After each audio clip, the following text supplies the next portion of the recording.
अगर वंदे मातरम मैडम कौमियत का मियार है तो फिर सवाल यह है कि हजरत मोहानी की कौमियत क्या थी जिसने इनकलाब जिंदाबाद का नारा दिया।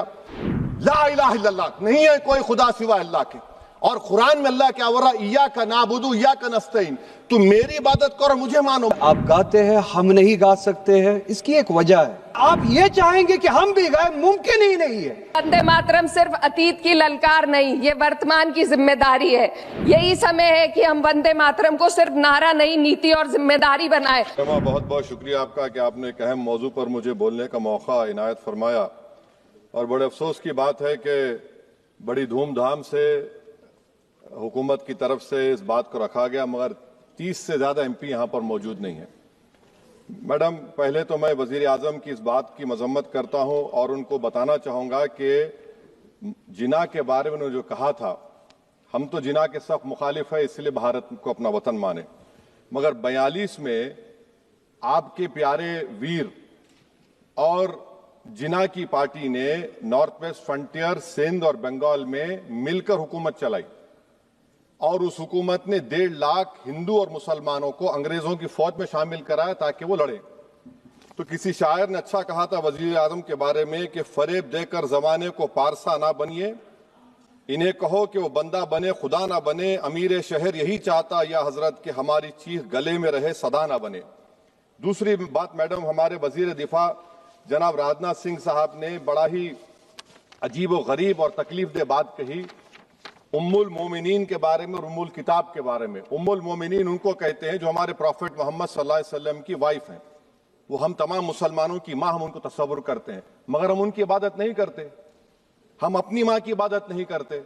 उम्मुल किताब कुरान है, हम कुरान की इबादत नहीं करते। कुरान अल्लाह का भिजा हुआ कलाम है। तो उसके बारे में भी शायर ने अच्छा कहा कि खबर नहीं जिन्हें अपने दीन और मजहब की, हमें वो दीन का मतलब सिखाने निकले हैं। अहम बात यह है कि मैडम, हमारे मुल्क का आइन का इस लफ्ज से आगाज होता है, वी द पीपल। इसका आगाज भारत माता के नाम से नहीं होता है। हमारे संविधान का जो प्रियम्बल है वो क्या कहता है, liberty of thought, expression, belief, faith and worship. अगर दस्तूर का ये पहला सफा ये बात करता है तो फिर कैसे किसी शहरी को किसी खुदा, देवी, देवता की इबादत करने पर या सजदा करने पर मजबूर किया जा सकता है? आप ही की पार्टी से आज की जो बातें हुई है इसी का बोल रही हैं। हमारे कॉन्स्टिट्यूंट असेंबली में मैडम एक मोहतरमा थी रोहिणी कुमार चौधरी ने एक तजवीज दी थी कि प्रियम्बल में किसी देवी के नाम से शुरू हो। उन्होंने खास तौर से वंदे मातरम का जिक्र किया, मगर उसको कबूल नहीं किया गया। फिर केवी कामत साहब ने एक तजवीज दी कि इट्स सिटीजन्स को बदलकर हर सिटीजन्स किया जाए और खुदा के नाम से शुरू किया जाए, वो तरमीम को मुस्तरद कर दिया गया। हमारे संविधान का उसूल यह है कि भारत क्या है, उसकी अवाम है, अवामी कानून की मुसन्निफ है, अवाम की मर्जी से सबसे बालातर है, अवामी हाकिम है। मुल्क किसी खुदा, देवी, देवता, मजहबी इलामत के नाम से नहीं चलता, ना मुल्क किसी एक मजहब की मिल्कियत है। इसीलिए बाबा साहब अम्बेडकर ने क्या कहा था, उन्होंने मदर इंडिया के नजरिए को मुस्तरद किया। बाबा साहब ने एक नई इस्तिलाह वजह कर दी और कहा कि भैक्षित भारत, ये बाबा साहब अम्बेडकर ने कहा। अब मैडम, अगर मजहबी आजादी इस आइन का बुनियादी उसूल है तो सवाल यह पैदा होता है कि उस वक्त हमारे जो कॉन्स्टिट्यूंट असेंबली के प्रेसिडेंट थे जनाब राजेंद्र प्रसाद साहब ने किस बुनियाद पर वंदे मातरम को कौमी तराना करार दिया? ना तो कोई सेक्यूर रेजोल्यूशन है इसके बारे में। मैडम, मैं आपको बताना चाहूंगा कि जुडिशरी क्या कहती है। बीजू इमैनुअल केस है 1986 का, जिसमें जिहोवा विटनेस ने कहा कि मैं नेशनल एंथम के वक्त खड़े रहूंगी, पढ़ूंगी नहीं। सुप्रीम कोर्ट ने कहा कि उसने कोई गुनाह नहीं किया। वहीं एक 2017 का केस है अश्विनी उपाध्याय का केस सुप्रीम कोर्ट का, उन्हें कहा गाइडलाइंस दिए जाएं वंदे मातरम पर, सुप्रीम कोर्ट ने नहीं कह दिया।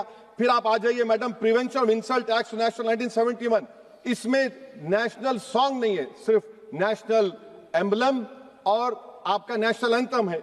फिर आप आ जाइए 40th अमेंडमेंट आर्टिकल 51 है, 76 में पास हुआ, उसमें भी इसका कोई जिक्र नहीं है। मैडम, मैं आपके सामने बताना चाहूंगा कि हमारा भारत एक इसका मजमुआ क्या है। इसमें हिंदू है, मुसलमान है, सिख है, ईसाई है, जैन है, एथिस्ट है, मेहनतकश है, किसान, गरीब, मजलूम और दलित है।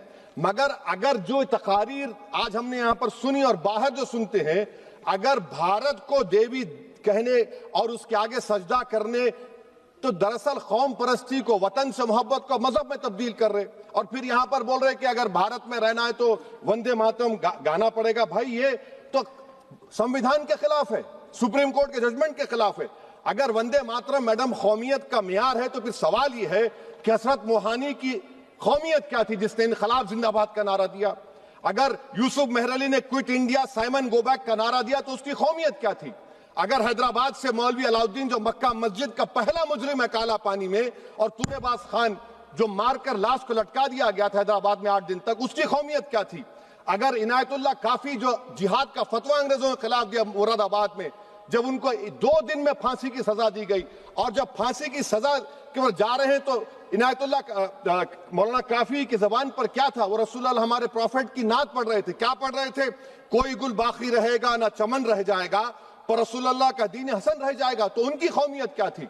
माल्टा की जेल में महमूदुल हसन, हुसैन अहमद मदनी 6 महीने माल्टा की जेल की ग्राउंड में पड़े रहे, उनकी कौमियत क्या थी? अल्लामा फजल खैराबादी का वो सेल काला पानी का पुकार पुकार कर इनसे पूछ रहा है, जो वहीं पर मर गए, खबर वहां पर है, बताओ मेरी कौमियत क्या थी? मैडम मैं एक मुसलमान हूं, मैं इस्लाम को मानने वाला बावकार इंसान हूं, और मेरे मजहब की बुनियादी तालीम तौहीद है, ला इलाहा इल्लल्लाह, नहीं है कोई खुदा सिवा अल्लाह के। और कुरान में अल्लाह क्या बोल रहा? इय्याका नाबुदु इय्याका नस्तईन, तुम मेरी इबादत करो, मुझे मानो। मुझे कहां से मिल रहा? आर्टिकल 25 से मिल रहा है। मुझे कहां से मिल रहा है? Liberty of thought, expression, belief, faith and worship से मिल रहा है। तो इसको जोड़ना ये बहुत ही खतरनाक होगा। और हमारे प्रॉफेट मोहम्मद सल्लल्लाहु अलैहि वसल्लम जब मदीने को गए तो उन्होंने उस वतन के लिए दुआ की, कहा कि अल्लाह मदीने की मोहब्बत हमारे दिलों में और इजाफा कर दे, मक्के से ज्यादा कर दे। तो ये इस्लाम, मुसलमान होना, हमारे ईमान में मुल्क की मोहब्बत बीच में नहीं आती, और मुल्क से मोहब्बत है और रहेगी हमेशा, क्योंकि ये अजीम कुर्बानियां यहां पर शामिल है जिन्होंने जंग आजादी में हिस्सा नहीं लिया। आज अगर वो वतन की मोहब्बत का दर्ज देंगे तो बड़ा गलत होगा। मैडम मैं आपके सामने एक चीज पढ़ूंगा। 1937 रविंद्रनाथ टैगोर ने लेटर लिखा सुभाष चंद्र बोस को, मैं सिर्फ किसी ने नहीं पढ़ा ये। क्या कहा टैगोर साहब ने? But parliament is a place of union for all religious groups and there the song cannot be appropriate. When Bengali Muslims show sign of stubborn fanatism, we regard it intolerable. When we too copy them and make unreasonable demands, it will be self-defeating. ये मैं इसको ले करूंगा madam, आप देख लीजिए। फिर दूसरी तरफ मैडम आप आ जाइए, मैं यहाँ पर बैठकर, हाँ जितने तकारीर यहाँ पर हुए सब जनगण मन पर तनकीद किए, तो मैडम मुझे ये कहना पड़ेगा कि जनगण मन पर आप लोग इतनी तकलीफ क्यों उठा रहे हैं? आखिर इतनी तकलीफ क्यों है? तो मैं जब जाकर देखा तो मुझे 28 दिसंबर का ऑर्गेनाइजर मैगजीन का आर्टिकल मिला, जिसमें ऑर्गेनाइजर लिखता है कि what is the moral sanction behind government choice of Janagana Mana, except that it can be made an item of entertainment at the sumptuous parties thrown by government officials. आप बताइए इसका बोलेंगे आप? और फिर उसके काइंड कैसा करते हैं? It will mean we can not love our motherhood. Madam please, it will mean that Vande Mataram is buried alive with the word Jangan Mana on the tombstone, for the tomb will also be of Jangan Mana of the will of the people. इस पर आप क्या बोलेंगे? Madam मैं आपको ये बताना चाह रहा हूं कि वतन की मोहब्बत हमारे लिए बहुत अहम है, मगर ये बताइए हमको कि अभी मैडम यहां पर आनंद मठ के बारे में बहुत कुछ कहा गया। मैं सिर्फ 2 मिसालें आपको देता हूं। आनंद मठ के पेज नंबर 70 और 80 को पढ़ लीजिए। इसके बाद सनातन जहां मुसलमानों के घर पाते थे इन्हें आग लगा देते थे। आप पेज नंबर 98 पढ़िए, हमें सिर्फ इन मुसलमानों को जड़ से खत्म करना है क्योंकि खुदा के दुश्मन बन चुके हैं। फिर आप पेज नंबर 115-16 दीजिए, फिर मुख्तलिफ इलाकों में मुसलमानों को सदा देने के लिए भेजे जाते, जहां मुसलमान आबादी नजर आती जला दिया जाता। फिर आप देख लीजिए मैडम सफे नंबर 120 पेज 120, बनकिम लिखते हैं कि सनातियों को मालूम नहीं था कि अंग्रेज हिंदुस्तान को निजात दिलाने वाले हैं। ये आप क्यों कर रहे हैं? अब आप मैडम मैं आपको पेपर्स दे कर दूंगा। मैडम भारत में हमारी आजादी इसलिए आई और बरकरार रही कि हमने मुल्क और मजहब को एक चीज नहीं बनाया। हमने ऐलान किया कि हमारी मुल्क मुख्तलिफ तबकात मज़ाहिब पर मुश्तमिल है, हमारे मुश्तरका तकदीर हमारी कौमियत का सरचश्मा है, यह खास जबान सखावत मजहब नहीं है। अगर वंदे मातरम का मतन कौम और मजहब को एक बना देता है, अगर हम इसे टेस्ट बनाते हैं वफादारी का, तो फिर मान लीजिए कि यह गांधी, अंबेडकर, टैगोर, बोस और लाखों आजादी के सिपाहियों की सोच को छोड़कर गोडसे की सोच की हिंदू कौमी परस्ताना, मैडम खत्म कर रहा हूं, हिंदू कौम परस्ताना को इख्तियार करेंगे। मुझे वतन से बेइंतहा मोहब्बत है मैडम, और इंशाल्लाह हमेशा रहेगी, मगर बावजूद इसके कि मेरी मस्जिद, मेरी इबादतगाह, मेरे कपड़े, मेरे कारोबार पर हमले होते, मगर मैं फिर भी कहता हूं कि वतन मेरा है, वतन को हम छोड़कर नहीं जाएंगे। मगर हुब्बुल वतनी का क्या मुतालबा है? हुब्बुल वतनी ये कहता है कि वतन से मोहब्बत है तो जुल्म को खत्म करो, गरीबी को खत्म करो, बेरोजगारी को खत्म करो, जबर का खात्मा करो, अमन का गहवारा बनाओ, पाकिस्तान की दहशतगर्दी को खत्म करो, एक्सप्लॉयटेशन को रोको, शरारत को रोको, मुल्क के खिलाफ की जाने वाली साजिश खत्म करो। मैडम, भारत एक चमन है जहां पर हर फूल को खिलना चाहिए, और अगर कोई इस फूल के अगर पूरे फूल खिलेंगे तो उसकी खुशबू से ये वतन मौतर होगा। मगर अगर इस चमन का माली ये कहेगा कि एक ही फूल खिलेगा, तो मैं जिम्मेदारी के साथ कह रहा हूं, अगर एक ही फूल खिलेगा तो वो सहरा बन जाएगा और माली माली नहीं रहेगा, वो जल्लाद कहलाएगा। तो इसीलिए मैडम, हम उम्मीद करते हैं कि हुकूमत इस पर जोर जबर ना करे। मेरा राइट है, यकीनन मैं जानता हूं कि आजादी के लड़ाई में वंदे मातरम का नारा था, मगर अगर आप इसको जबर करेंगे तो ये संविधान के खिलाफ है। वफादारी का सर्टिफिकेट हमसे मत लीजिए मैडम, खत्म कर रहा हूं। वफादारी का सर्टिफिकेट हमसे मत लीजिए। आपके बुजुर्गों के कोई एक किताब में लिख के क्या लिखा है बता दीजिए, कहां पर क्या लिखा हुआ है। तो मैं मैडम, मैं इस शेर पर अपनी बात को खत्म कर रहा हूं मैडम, मैं इस शेर पर अपनी बात को खत्म कर रहा हूं मैडम, मैं अपनी बात को खत्म कर देता हूं मैडम, क्योंकि आप बहुत जल्दी में हैं।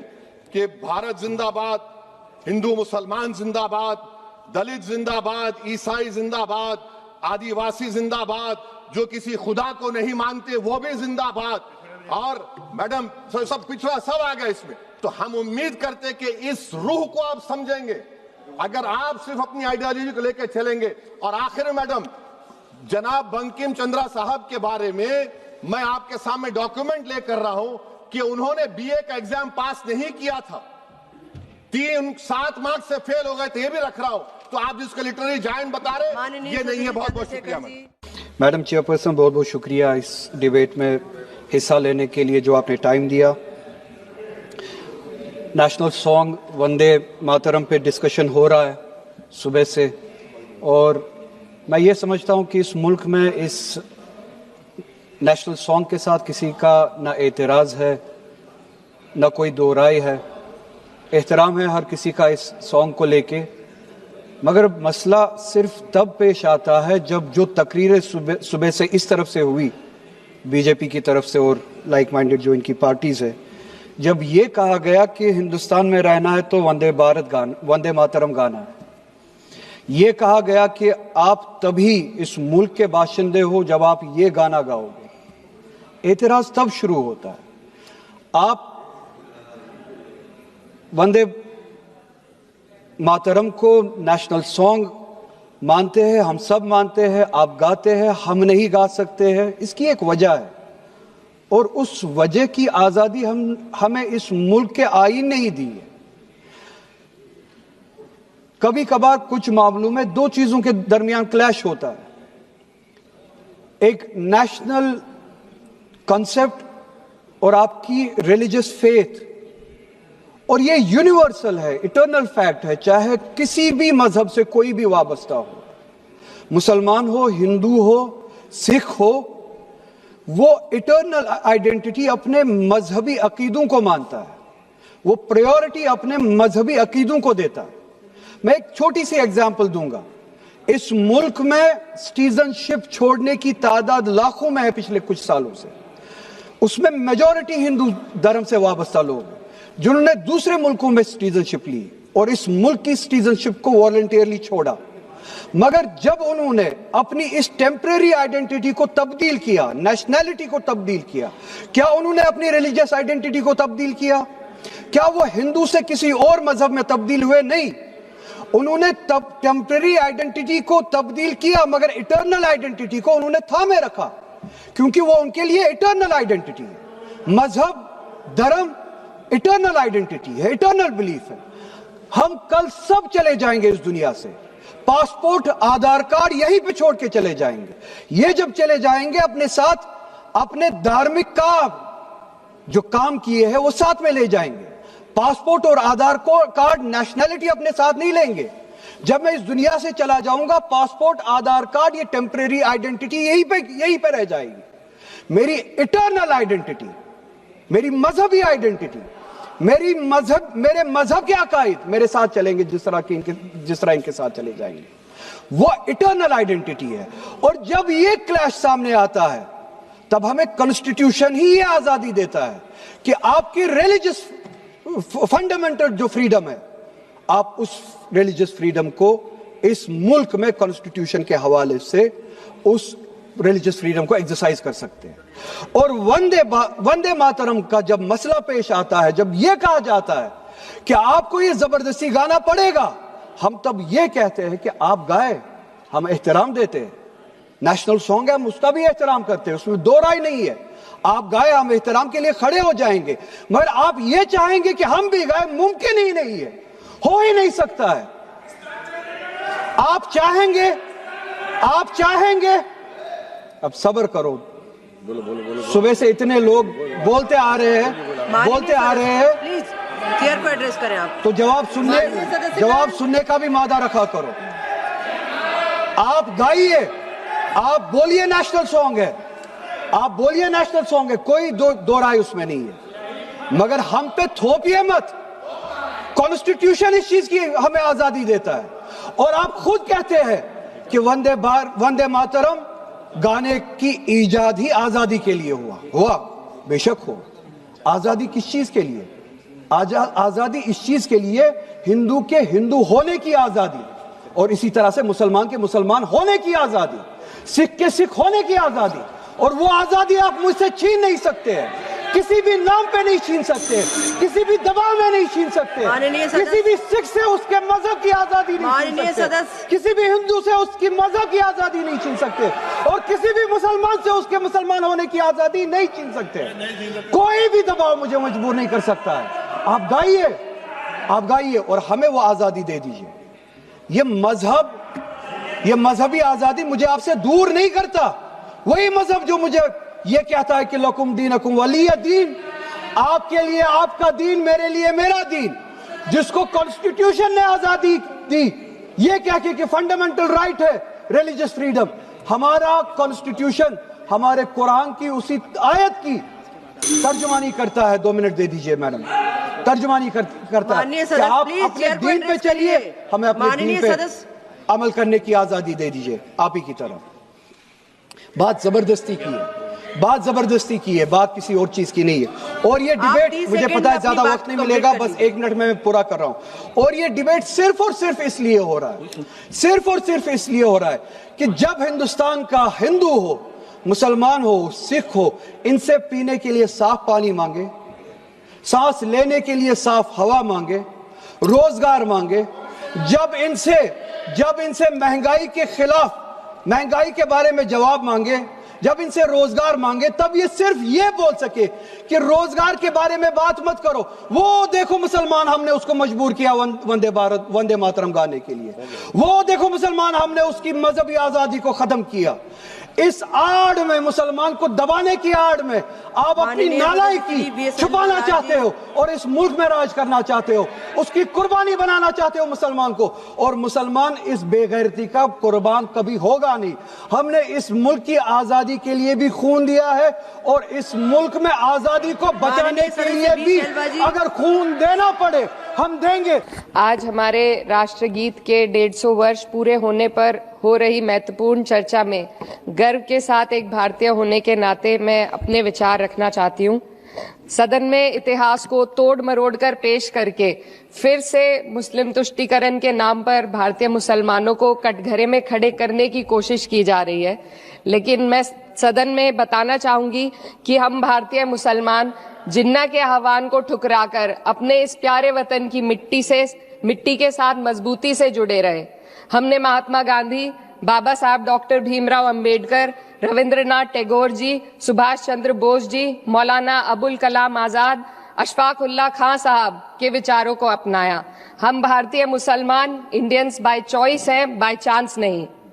वंदे मातरम के किन छंदों को राष्ट्रगीत के तौर पर अपनाया जाए, यह फैसला सर रविंद्रनाथ टैगोर और सुभाष चंद्र बोस जी जैसे नेताओं के परामर्श के बाद हुआ। क्या अब हम उन महान नायकों की समझ पर प्रश्न चिन्ह उठाएंगे? उन्हें देश को बांटने वाला और तुष्टीकरण करने वाला कहने का पाप करेंगे? उन महान हस्तियों ने वंदे मातरम के उन छंदों को अपनाया जिन्होंने देश के हर वर्ग, हर धर्म के मानने वालों को एक सूत्र में पिरोने का काम किया। और मैं एक घटना आप लोगों के सामने रखना चाहती हूँ। वर्ष 1998 में उत्तर प्रदेश सरकार के मंत्री रविंदर शुक्ला जी ने स्कूलों में राष्ट्रगीत को गाना अनिवार्य कर दिया था, लेकिन तब के तत्कालीन प्रधानमंत्री अटल बिहारी वाजपेयी जी ने, जो उस समय लखनऊ के दौरे पर थे, उत्तर प्रदेश सरकार के इस फैसले पर नाराजगी जताई और यूपी सरकार ने राष्ट्रगीत को अनिवार्य करने वाले मंत्री को बर्खास्त कर दिया था। अब मैं सत्ता पक्ष से सवाल करना चाहूंगी,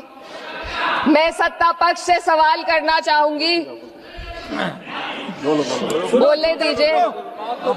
मैं सत्ता पक्ष से सवाल करना चाहूंगी कि जो विजन आजादी के समय के लोगों का था राष्ट्रगीत को स्वेच्छा पर छोड़ने का, उसी का अनुसरण माननीय अटल बिहारी वाजपेयी जी ने किया, तो क्या वे भी मुस्लिम तुष्टीकरण कर रहे थे? जी नहीं, अटल बिहारी वाजपेयी जी राजधर्म निभा रहे थे। देश में सब धर्मों को एक साथ लाना, सबके जज्बात का एहसास करना ही सबसे बड़ा राष्ट्रवाद है। माननीय अध्यक्ष महोदया, आज हमें वंदे मातरम के असली भाव को समझना जरूरी है। यह गीत तो देश के जल, जंगल, जमीन, हरियाली और निर्मल हवा की वंदना को समर्पित है। यह भारत की जन जन की मंगल कामना करता है कि भारत का हर नागरिक स्वस्थ रहे, सुरक्षित रहे और सम्मान के साथ जी सके। सुजलाम सुफलाम का अर्थ है, सुनिए, ऐसा देश जहां स्वच्छ और पर्याप्त जल हो, जहां नदियां जिंदा हो, बहती हो, जीवन देती हो। अध्यक्ष महोदय, लेकिन अब जरा यमुना का हाल देखिए। दिल्ली प्रदूषण नियंत्रण समिति की 2025 की रिपोर्ट बताती है कि यमुना के कई हिस्सों में बीओडी स्तर 127 mg पर लीटर है तक पहुंच चुका है, जबकि किसी जीवित नदी के लिए ये 3 mg पर लीटर से कम होना चाहिए।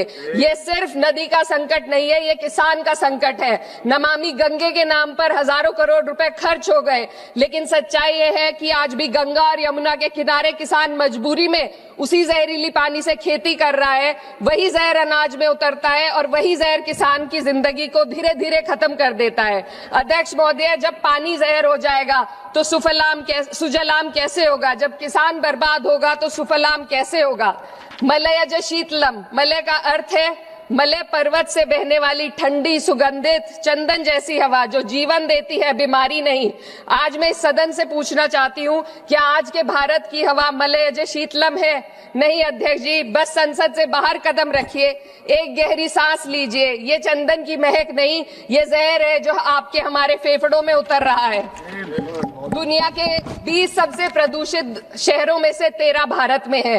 दिल्ली की हवा में सांस लेना मानो रोज 20 सिगरेट पीने जैसा हो। भारत हर साल सर्दियों में जहरीली हवा के प्रकोप में घिर जाता है। AQI गंभीर स्तर पर आ जाता है। ठंडी हवा का सपना अब gas chamber, ma'am 2 minutes, gas chamber की हकीकत बन चुका है। हम वो देश हैं जहां सरकार प्रकृति पर बने गीत का मान मर्दन तो करती है, पर उसी प्रकृति, जंगल, हवा, पेड़ को बचाने वाले कानूनों को धीरे धीरे खुद ही खत्म कर रही है। ये है आज के हमारे मलयज शीतलम की अफसोसजनक सच्चाई। अगर हम हवा को साफ नहीं कर पाए तो न सुजलाम बचेगा, न सुफलाम बचेगा। माननीय अध्यक्ष महोदया, सस्य श्यामलम का अर्थ है ऐसा देश जहां उपजाऊ जमीन हो, जहां खेत फसल से भरे हो और किसान कर्ज और निराशा में न डूबा हो। आज किसान सिर्फ मौसम से नहीं लड़ रहा, वह प्रदूषण, नीतियों की बेरुखी और सिस्टम की नाइंसाफी से लड़ रहा है। एक तरफ कॉर्पोरेट के लोन माफ होते हैं, दूसरी तरफ किसान को उसकी वाजिब MSP भी नहीं मिल पाती है। आप ग्लोबल सुपर पावर बनने की बात करते हैं, लेकिन हमारी पर कैपिटा इनकम दुनिया में 136वें नंबर पर है। हम अपने छोटे पड़ोसी देश से भी पीछे हैं। हमारे लोग $2,500 तक भी नहीं कमा पा रहे एक साल में, और जिन अरबपतियों की ये रक्षा करते हैं वो इतना पैसा 1 सेकंड में कमा लेते हैं। आज वंदे मातरम को बुनियाद बनाकर राजनीति की जा रही है, लेकिन जमीन पर जंगल पूंजीपतियों को सौंपी जा रही है। आदिवासियों को उनके घरों से उजाड़ा जा रहा है।